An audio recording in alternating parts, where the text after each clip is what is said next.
de saint François de Sales, traité de l'amour de Dieu, suite, livre 4e, de la décadence et ruine de la charité. Chapitre 1er, que nous pouvons perdre l'amour de Dieu, tandis que nous sommes en cette vie mortelle. Nous ne faisons pas ces discours pour ces grandes âmes d'élite que Dieu, par une très spéciale faveur, maintient et confirme tellement en son amour qu'elles sont hors le hasard de jamais le perdre. Nous parlons pour le reste des mortels auxquels le Saint-Esprit adresse ses avertissements, qui est debout qu'ils prennent garde à ne point tomber.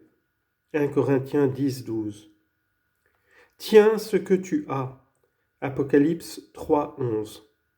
Ayez soin et travaillez afin d'assurer par bonnes œuvres votre vocation. 2 Pierre 1, 10.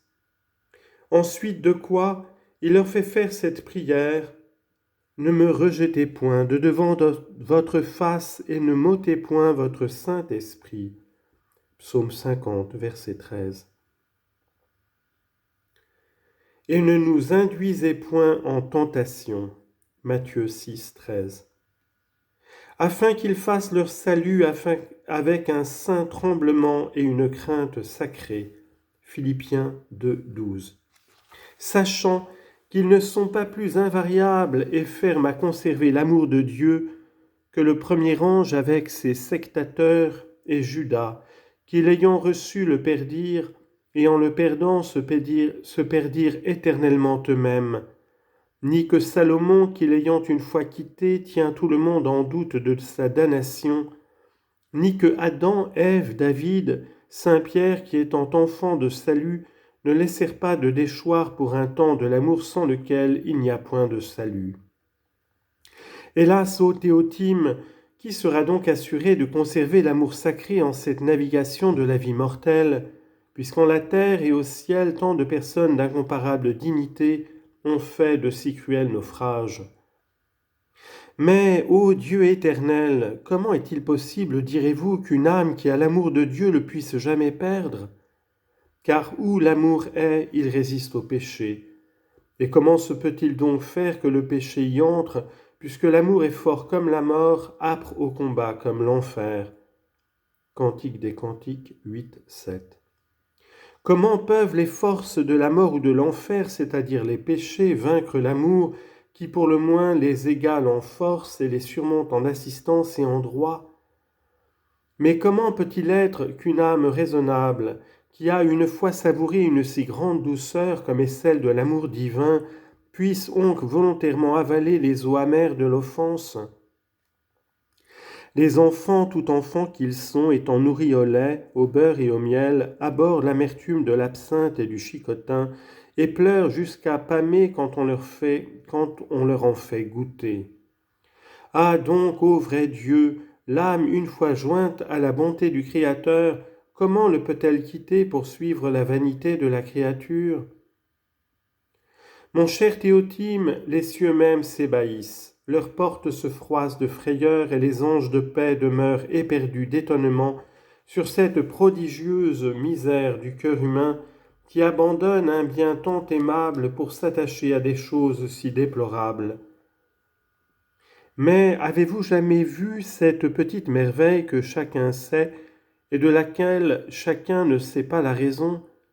Quand on perce un tonneau bien plein, il ne répandra point son vin qu'on ne lui donne de l'air par-dessus, ce qui n'arrive pas aux tonneaux dans lesquels il y a déjà du vide, car on ne les a pas plutôt ouverts que le vin en sort. Certes, en cette vie mortelle, quoique nos âmes abondent en amour céleste, si est-ce que jamais elles n'en sont si pleines que par la tentation cet amour ne puisse sortir, mais là-haut au ciel, quand les suavités de la beauté de Dieu occuperont tout notre entendement, et les délices de sa bonté assouviront toute notre volonté, en sorte qu'il n'y aura rien que la plénitude de son amour ne remplisse, nul objet, quoiqu'il pénètre jusques à nos cœurs, ne pourra jamais tirer ni faire sortir une seule goutte de la précieuse liqueur de leur amour céleste, et de penser donner du vent par-dessus, c'est-à-dire décevoir ou surprendre l'entendement, il ne sera plus possible, car il sera immobile en appréhension de la vérité souveraine. Ainsi, le vin qui est bien épuré et séparé de sali peut aisément être garanti de tourner et pousser, mais celui qui est sur sali y est presque toujours sujet. Et quant à nous, tandis que nous sommes en ce monde, nos esprits sont sur la lie et le tartre de 1000 humeurs et misères, et par conséquent aisés à changer et tourner en leur amour. Mais étant au ciel où, comme en ce grand festin décrit par Isaïe, Confère, chapitre 25, verset 6, nous aurons le vin purifié de toute lie, nous ne serons plus sujets au change, mais demeurerons inséparablement unis par amour à notre souverain bien. Ici, parmi les crépuscules de l'aube du jour, nous craignons qu'en lieu de l'époux, nous ne rencontrions quelque autre objet qui nous amuse et déçoive. Mais quand nous le trouverons là-haut où il repaît et pose au milieu de sa gloire, il n'y aura plus moyen d'être trompé, car sa lumière sera trop claire, et sa douceur nous liera si serrés à sa bonté que nous ne pourrons plus vouloir nous en déprendre. Nous sommes comme le corail qui dans l'océan, lieu de son origine, est un arbrisseau pâle vert, faible, fléchissant et pliable. Mais étant tiré hors du fond de la mer comme du sein de sa mère, il devient presque pierre, se rendant ferme et impliable, à même qu'il change son verre blafâtre en un vermeil fort vif. Car ainsi étant encore parmi la mer de ce monde, lieu de notre naissance, nous sommes sujets à des vicissitudes extrêmes, pliables à toute main, à la droite de l'amour céleste par l'inspiration, à la gauche de l'amour terrestre par la tentation. Mais si une fois tirés hors de cette mortalité, nous avons changé le pâle vert de nos craintives espérances au vif merveille de l'assurée jouissance, jamais plus nous ne serons muables, mais demeurerons à toujours arrêtés en l'amour éternel. Il est impossible de voir la divinité et de ne pas l'aimer. Mais ici-bas, où, sans la voir, nous l'entrevoyons seulement au travers des ombres de la foi comme en un miroir, notre connaissance n'est pas si grande qu'elle ne laisse encore l'entrée à la surprise des autres objets bien apparents, n'est qu'elle, entre les obscurités qui se mêlent en la certitude et vérité de la foi, se glisse insensiblement comme petits renardeaux et démolissent notre vigne fleurie. En somme, Théotime, quand nous avons la charité, notre franc arbitre est paré de la robe nuptiale, de laquelle, comme il peut toujours demeurer vêtu, s'il veut en bienfaisant, aussi s'en peut-il dépouiller s'il lui plaît en péchant. Chapitre 2 du refroidissement de l'âme en l'amour sacré. L'âme est maintes fois contristée et affligée dans le corps, jusque même à quitter plusieurs membres de celui-ci, qui demeure privée de mouvement et sentiment, encore qu'elle n'abandonne pas le cœur où elle est toujours tout entière jusqu'à l'extrémité de la vie. Ainsi la charité est quelquefois tellement alangourie et abattue dans le cœur qu'elle ne paraît presque plus en aucun exercice, et néanmoins elle ne laisse pas d'être entière en la suprême région de l'âme. Et c'est lorsque, sous la multitude des péchés véniels comme sous des cendres, le feu du saint amour demeure couvert et sa lueur étouffée, quoique non pas amorti ni éteint. Car tout ainsi que la présence du diamant empêche l'exercice et l'action de la propriété que l'amant a d'attirer le fer, sans toutefois lui ôter la propriété laquelle opère soudain que cet épanchement est éloigné, de même la présence du péché véniel n'ôte pas voirement à la charité sa force et puissance d'opérer, mais elle l'engourdit en certaine façon et la prive de l'usage de son activité, si qu'elle demeure sans action, stérile et inféconde. Certes, le péché véniel, ni même l'affection au péché véniel n'est pas contraire à l'essentielle résolution de la charité, qui est de préférer Dieu à toute chose, d'autant que par ce péché nous aimons quelque chose hors de la raison, mais non pas contre la raison, nous déferons un peu trop, et plus qu'il n'est convenable à la créature, mais non pas en la préférant au Créateur. Nous nous amusons plus qu'il ne faut aux choses terrestres, mais nous ne quittons pas pour cela les célestes. En somme, cette sorte de péché nous retarde au chemin de la charité, mais il ne nous ôte pas, Et partant, le péché véniel n'étant pas contraire à la charité, il ne la détruit jamais, ni en tout, ni en partie. Dieu fit savoir à l'évêque d'Éphèse qu'il avait délaissé sa première charité. Apocalypse 2,4. Où il ne dit pas qu'il était sans charité, mais seulement qu'elle n'était plus telle qu'au commencement, c'est-à-dire qu'elle n'était plus prompte, fervente, fleurissante et fructueuse, ainsi que nous avons accoutumé de dire d'un homme qui, de brave, joyeux et gaillard, est devenu chagrin, paresseux et maussade. Ce n'est plus celui d'autrefois, car nous ne voulons pas entendre que ce ne soit pas le même selon la substance, mais seulement selon les actions et exercices. Et de même, notre Seigneur a dit que dans les derniers jours, la charité de plusieurs se refroidira. Matthieu 14, 12. C'est-à-dire, elle ne sera pas si active et courageuse à cause de la crainte et de l'ennui qui oppressera les cœurs. Certes, la concupiscence ayant conçu, elle engendre le péché, mais ce péché, quoique péché, n'engendre pas toujours la mort de l'âme, mais seulement lors qu'il a une malice entière et qu'il est consommé et accompli, comme le dit saint Jacques, chapitre 1, verset 15, qui en cela établit si clairement la différence entre le péché véniel et le péché mortel, que je ne sais comment il s'est trouvé des gens en notre siècle qui aient eu la hardiesse de le nier.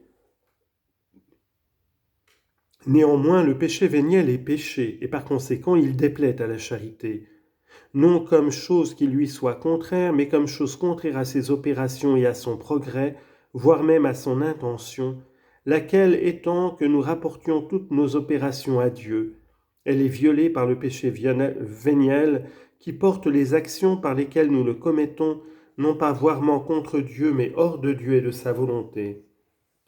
Et comme nous disons d'un arbre qui a été rudement touché et réduit en friche par la tempête, que rien n'y est demeuré, parce qu'encore que l'arbre est entier, néanmoins il est resté sans fruit. De même, quand notre charité est battue des affections que l'on a au péché véniel, nous disons qu'elle est diminuée et défaillie, non que l'habitude de l'amour ne soit entière en nos esprits, mais parce qu'elle est sans les œuvres qui sont ses fruits. L'affection au grand péché rendait tellement la vérité prisonnière de l'injustice entre les philosophes païens que, comme le dit le grand apôtre, dans l'Épître aux Romains chapitre 1 verset 21, connaissant Dieu, il ne le glorifiait pas selon que cette connaissance requérait, si que cette affection n'exterminant pas la lumière naturelle, elle la rendait infructueuse. Aussi les affections au péché véniel n'abolissent pas la charité, mais elles la tiennent comme une esclave, liée pieds et mains, empêchant sa liberté et son action. Cette affection, nous attachant par trop à la jouissance des créatures, nous prive de la privauté spirituelle entre Dieu et nous, à laquelle la charité comme vraie amitié nous incite.